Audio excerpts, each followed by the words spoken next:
Okay, tuloy ko yung kwento ko sa i-focus ko lang muna yung labanan. The next na kwento ko sa part 4, yung buhay ko sa pag-aaral. Sa pag-aaral muna, then after that, balik ulit sa military. So, ikwento ko yung first day ng labanan at dugtong dito mayroon akong illustration dyan. Pakinggan nyo mamaya sa aking sasabihin kung paano kami nakapagdepensa sa kampo. So pakinggan nyo yun at tinuturo ko yung mga position namin. So pakinggan natin yun. Okay, ito yung first day sa 3 araw na labanan namin. Ipakita ko sa inyo yung depensa namin. Ito yung depensa namin. Home Economics Building. Then ito yung building, second floor, first floor building, another building. Ito, playground ito, oval ng elementary school. Ito naman, municipal building. Mayor building. So, dito ang depensa namin. Now, gaano kalayo ang itong kalaban namin? 30 meters magmula dito. Dito sila nakatago. Pag lumabas sila, buong kunana, may mga baliktad dyan. Then, may kalaban din dito, 75 meters. Snipers dito, nakaposisyon ng snipers kasi mataas to, Iglesia ni Cristo, mataas yung tower ginamit nila. Din dito, may sniper dito sa mga puno ng niyog sila nakaposisyon. Nandito, puno ng niyog. Then ito, bahay ng bahay ng mayor, pero nandito yung karamihan na pulis. Ang layo na yan mula sa amin, 400 meters. Okay? Ito naman, ang layo namin dito sa Indio, Notre Dame of OP, ay nasa 500 meters. Nandito karamihan ang rebelde. Dito sila karamihan ang rebelde. Siguro by command sila pumapasok dito. Then, kasi nandito yung hostage. Ito yung concentration ng F-5 fighter plane. Ito yung concentration nila.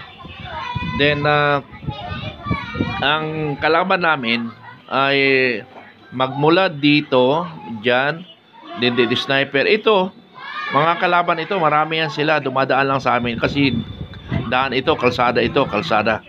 Then, ito, kaya hindi namin sila mabaril dahil may kasama silang hostage, mga hostage ang mga tao na ito.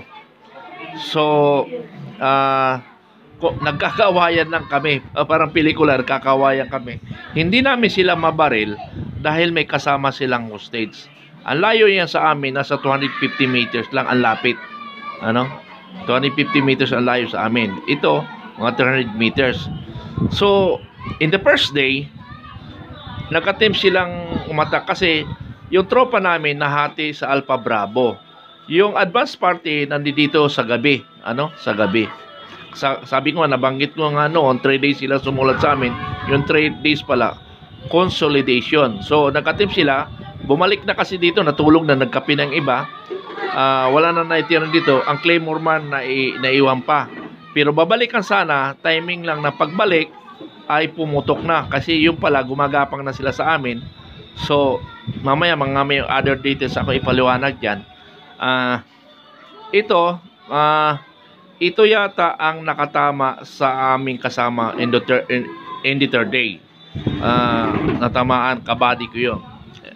So, ito, municipal building. 300 meters ang layo sa amin. So, sa pangatlong gabi, naisipan namin mag-withdraw para iligtas namin yung tinamaan sa amin. Iyon ang nagligtas sa buhay namin. Kasi according to our team sergeant, Master Sergeant Roberts, walang mag-withdraw, mag-iwan ng bala para sa buhay nyo. Yun ang instruction sa amin. So ako naman bilang isang bata, pumasok sa isip ko, once na overrun kami, ay dito ako tatago kasi ito creek na hanggang tubig ang tubig nito hanggang tuhod.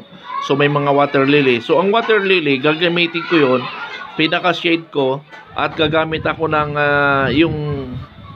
yung sanga, yung dahon ng water lily, di ba may butas, gagamitin ko. Doon ako hihinga, doon ako magtatago. Yun ang nasa isip ko once we are overrun.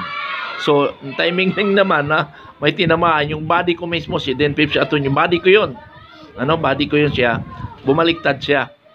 So, yun yung niligtas namin. Kasama na rin kami siya na iniligtas. So, nahati ang tropa namin, dalawa.